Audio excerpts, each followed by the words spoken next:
Slovenský folklórny súbor Limborka a Malá Limborka.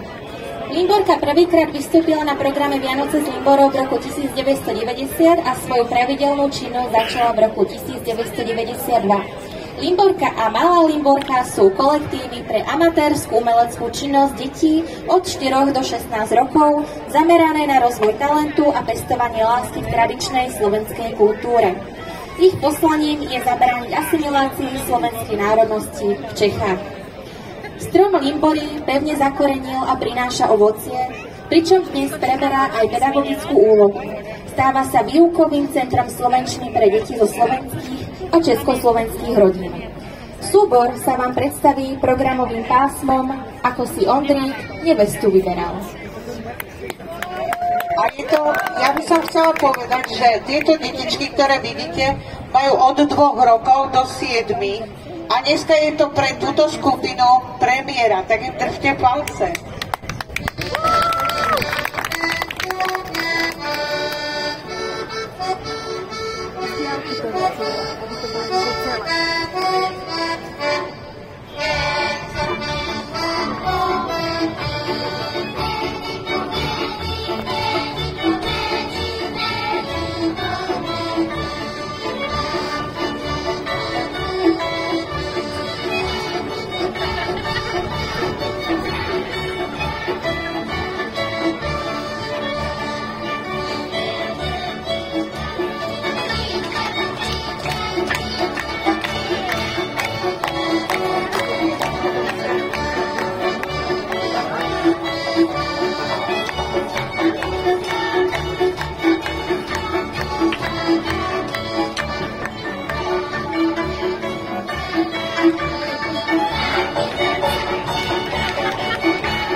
si vyber v tanci.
vysoký na miesta k mikrofónu.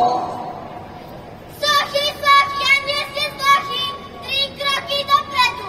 Raz, dva, tri. Sochy, sochy, a nie ste sochy, 3 skoky dozadu. Raz, dva, tri. Na 3-krát zatliskať. Raz, dva, tri. Na 3-krát zaďukať. Raz, dva, tri. Na 3-krát zatancovať.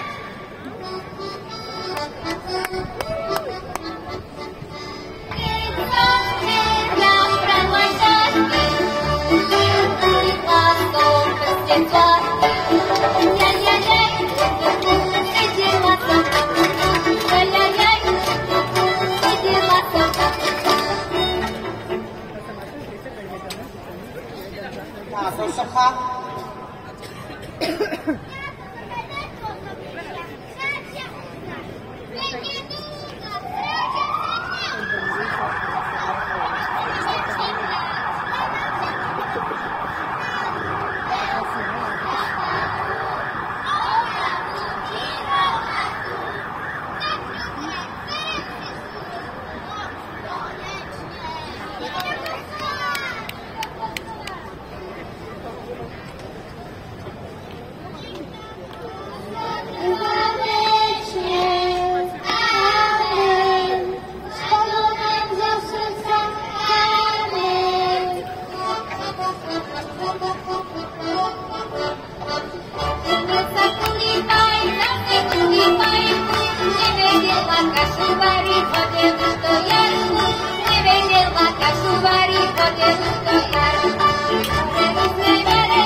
Tak to bola malá Limborka.